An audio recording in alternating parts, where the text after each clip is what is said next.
Hey everyone, here is the last lesson of Unit 7, and it's gonna kind of go backwards from our previous lesson. In our previous lesson, we talked about how to use trigonometric relationships to find missing side lengths. So remember, you need a right triangle first of all, and you can find a missing side length if you know one of the sides and one of the other angles other than the 90-degree angle. If you know those three things, 90 degrees, another missing angle, and a missing side, you can find the other missing sides using trig, okay?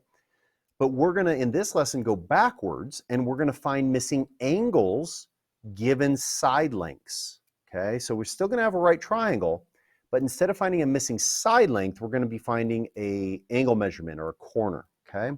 Before we do that, I want to do one practice problem of what we've already done to make sure that we have a good foundation there. So remember the acronym SOHCAHTOA. You need to know this. This is absolutely essential. You're not going to go anywhere with trigonometry without knowing that acronym, okay?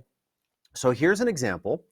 We've got a right triangle with the side length of 9, and we're looking for the side length labeled as x. We know that we've got a right triangle there, 43 degrees here. This is 9, and this is x. So our goal is to figure out what x is, okay? Now it's 43 degrees, not 45 degrees. It's hard to read my marker there.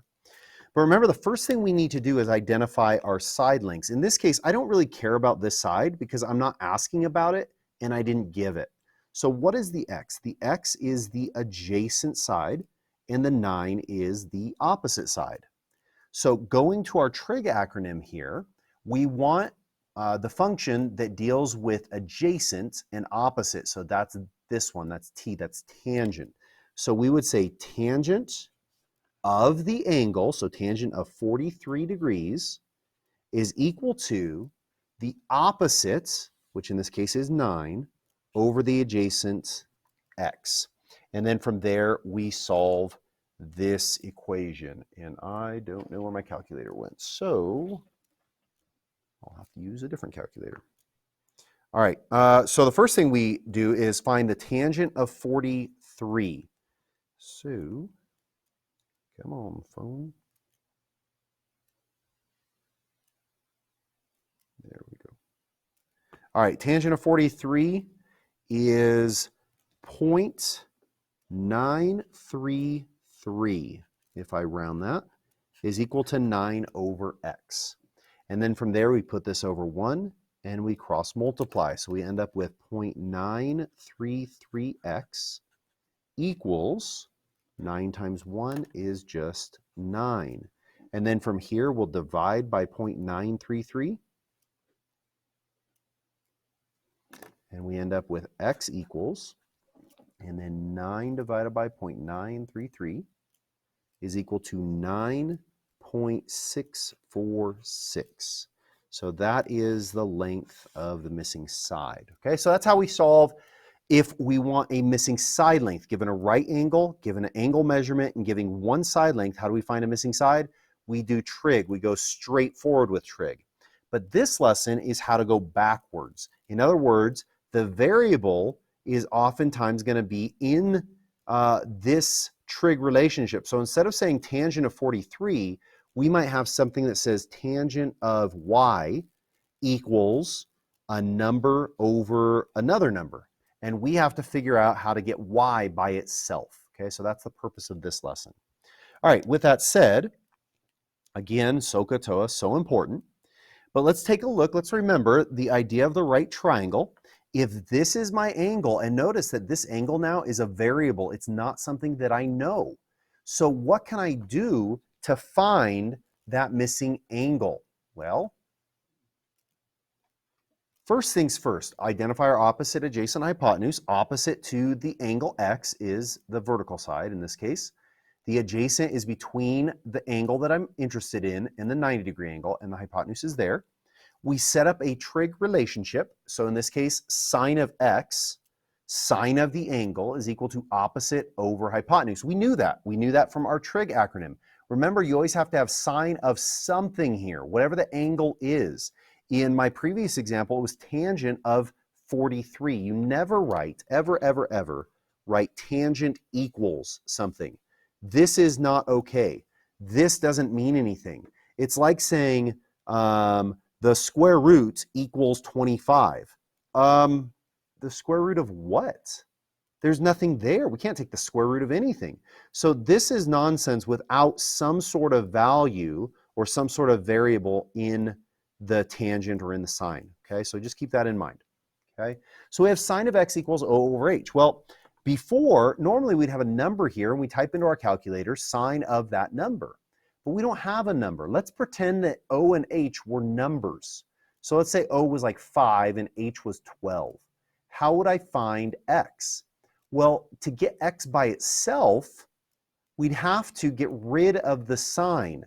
Now, a lot of students, the first time I asked them, okay, this is 5 over 12, how do we get rid of sine? How do we get x by itself? Well, some students would say, well, let's divide by sine, and those will go away.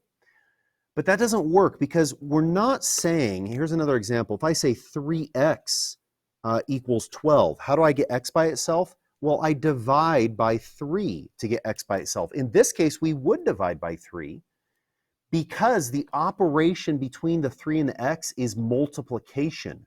Multiplication, how do we get rid of multiplication? We divide. Over here with the sine, we're not saying sine times x, we're saying sine of x, okay? So how do we get rid of sine? It's not by dividing by sine. Here's an example of this, okay? If I said, let's see, the square root of 5 equals x, for example, or maybe let's do a different one. The square root of x equals 5. We'll do it that way. The square root of x equals 5. How do we get rid of x? Well, if we're going to use the logic that we would use here, well, let's just divide by radical. That's how we get rid of it. Well, that's just nonsense. You can't divide by a radical. You can't divide by the symbol radical. Sine is like a symbol. Sine is an operation, so we can't divide by it. Well, how do we get rid of that radical? We do the inverse operation. We square both sides. That's how we get rid of a radical. And when we square a square root, those cancel out, and we'd be left with x equals 25. So what did we do? We did the opposite of the operation that we're given. Here, with the 3x equals 12, we got rid of the multiplication by dividing. Well, if I had x plus 3 equals 7, what do? I subtract 3 from both sides because I'm doing the opposite of addition, the opposite of addition. These are called inverse operations. Inverse operations cancel each other out. Division cancels out multiplication. Squaring cancels out square roots. Subtracting cancels out addition. A lot of different inverse operations. So the question here is, what is the inverse operation of sine? How do I get rid of sine? And here's your answer.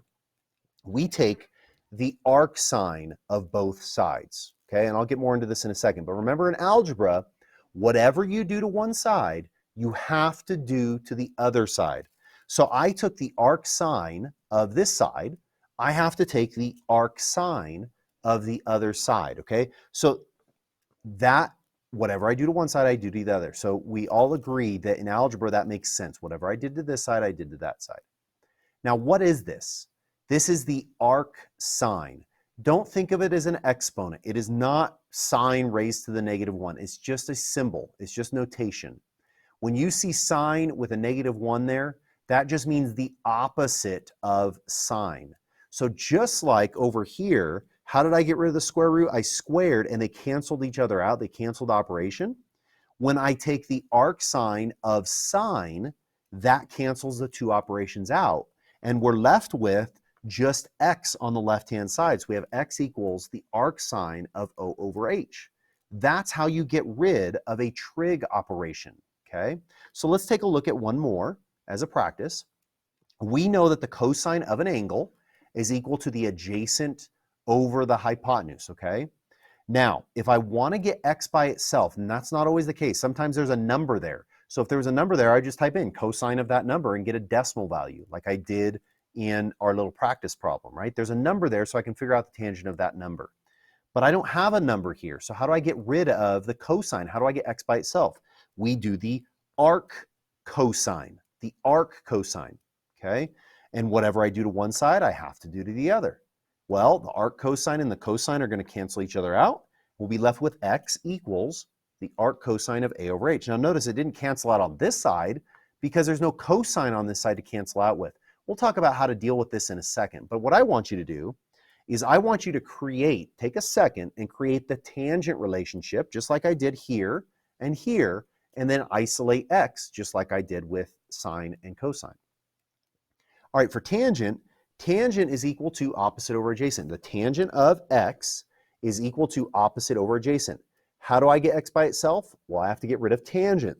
So I'm going to do the arc tangent of both sides, and the arc tangent will cancel out the tangent, and we're left with x equals the arc tangent of O over A. So there is how you get x by itself, how you get an angle by itself to get rid of trig operations. We'll do practice with this, so don't stress out over it, okay? But before we get any further into this, let's take a look at a good example. I think this example is a good quality example of real life. Not that we're going to be shooting off missiles and defense systems ourselves, but it's a good example of how it can be used in real life, okay? So a missile defense system detects an inbound missile. It determines that when the missile is 3,000 feet above ground, it will be 15,000 feet from the defense system. What angle does the defense system have to fire its missile to intercept the inbound missile? Well, let me draw a picture of this, okay? So we have some sort of missile that's incoming. It's going to land in a certain area, and we want to stop it from doing that. And I believe the Patriot missile is one example of America's military being able to take their own rocket, take their own missile, and intercept or destroy an incoming missile. Okay, this is something that is real life. We shoot things off into the air to stop an incoming missile that will land in one of our cities or towns or something like this. Now, they don't use it very often, but in military circles they do, right? In military missions, they might use these kind of things, okay? So let's see, we have our own missile trying to intercept this incoming missile.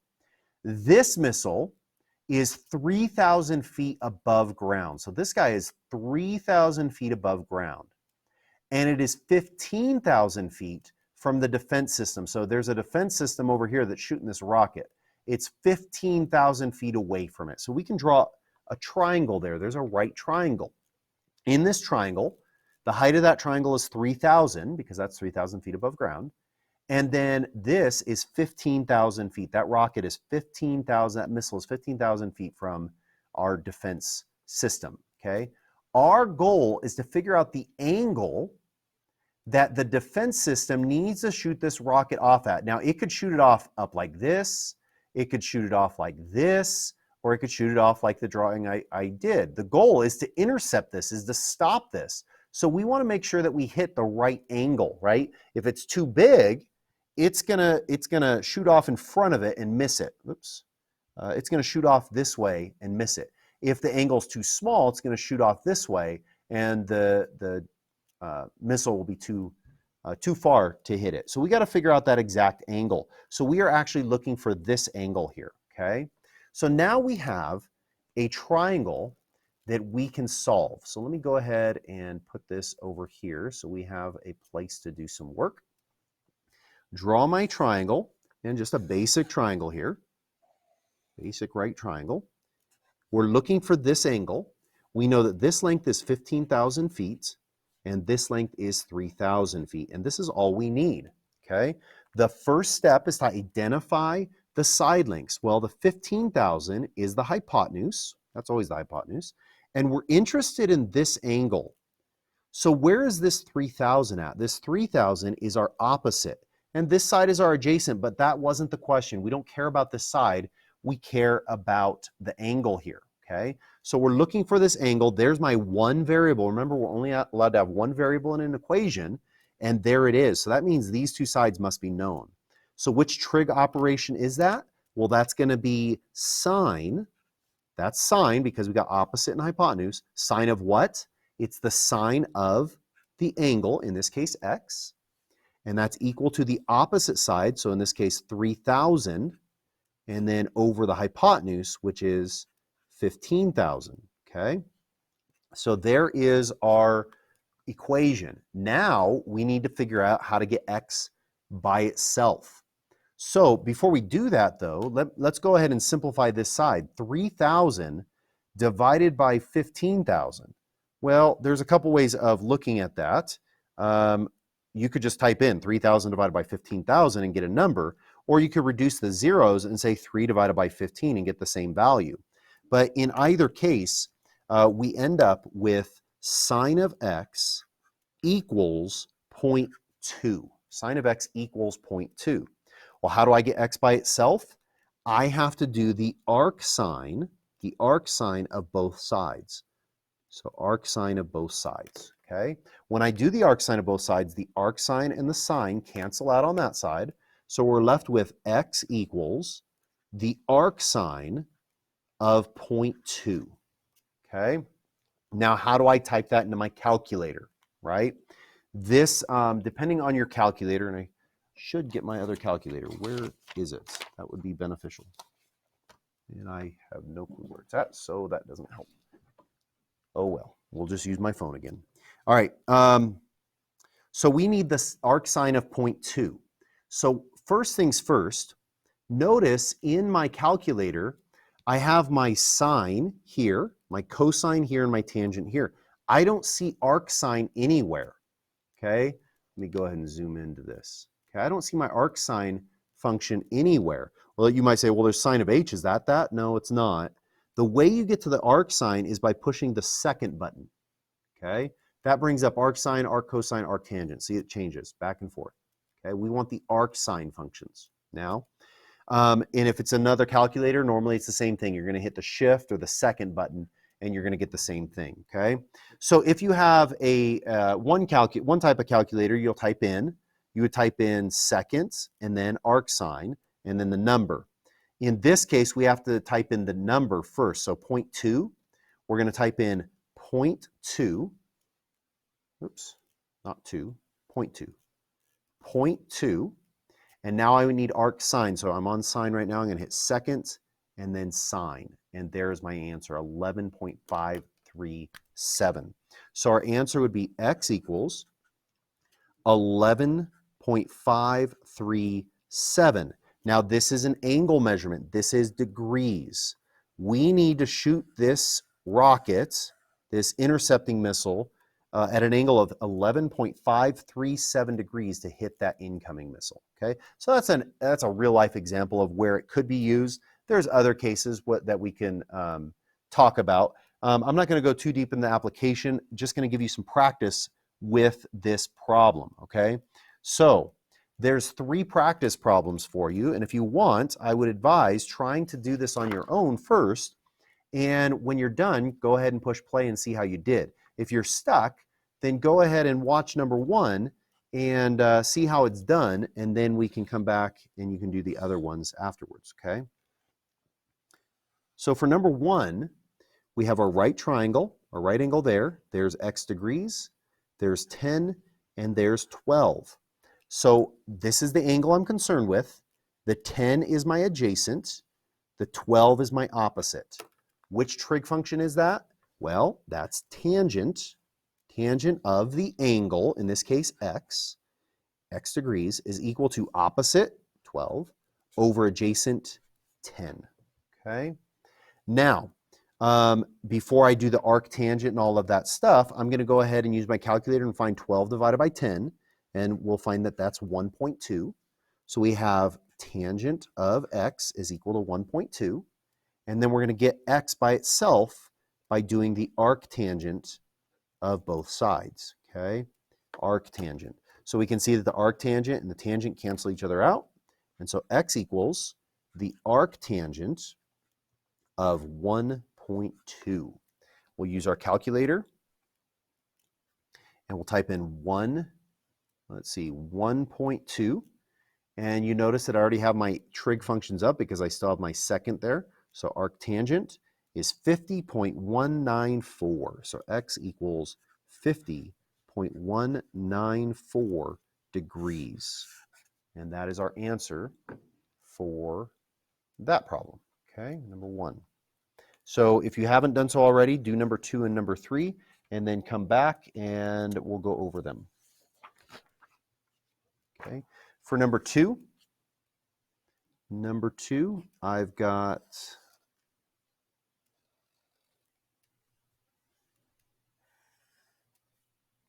a right triangle. Now this right triangle's sitting kind of sideways, but I got 15, I've got 9, and I've got x here. The 15 is our adjacent side. Our 9 is our hypotenuse. So what's that trig function? That would be cosine of the angle, cosine of x, equals 15 over 9. Cosine of x equals 15 over 9. So using our calculator, come on now, phones, you know, phones. That's just how it is. Okay. Okay, so 15 divided by 9 is 1.667. So we have cosine of x equals 1.667. And then how do I get x by itself? I take the arc cosine of both sides. Okay, these are going to cancel each other out, those inverse operations. We end up with x equals the arc cosine of 1.667. And then we'll type that into our calculator. I already have my 1.667 there. I'm going to hit second and cosine. Okay, never mind. Cosine, never mind. Did I do this wrong? I wrote this down wrong. Whoops. This is a 19. Yeah, I was going to say this doesn't work. 19, not 9. So this is actually a wrong number. 15 divided by 19 is 0.789. Let me go ahead and write that in there. Whoops. 0.789. All right, now we'll hit the second cosine, and we end up with 37.864. X equals 37.864 degrees. And there we go. That's number 2. Okay. For number 3, same type of thing. We've got a right triangle here.